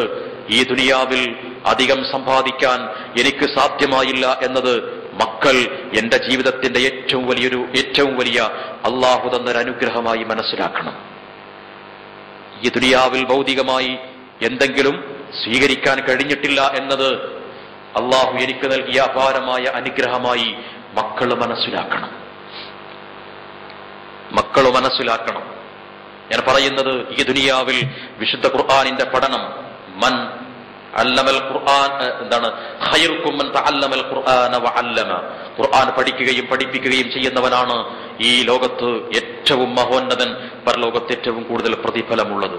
ദീനീപരമായ കാര്യങ്ങൾ പഠിക്കാനും മനസ്സിലാക്കാനും നമ്മുടെ നാടുകളിൽ ആളുകൾ കുറഞ്ഞു വരുന്നു, മക്കൾ കുറഞ്ഞു വരുന്നു. എന്റെയും നിങ്ങളുടെയും മക്കള് പ്രായപൂർത്തിയായി നിൽക്കുന്ന 10-12 ക്ലാസ് ഒക്കെ കഴിഞ്ഞാൽ പിന്നീട് നമ്മൾ അവന്റെ ചോയ്സ് തെരഞ്ഞെടുത്ത് അവനെ തിരിച്ചുവിടുന്നത് ദുനിയാവിന്റെ വിജ്ഞാനങ്ങളിലേക്കാണ്.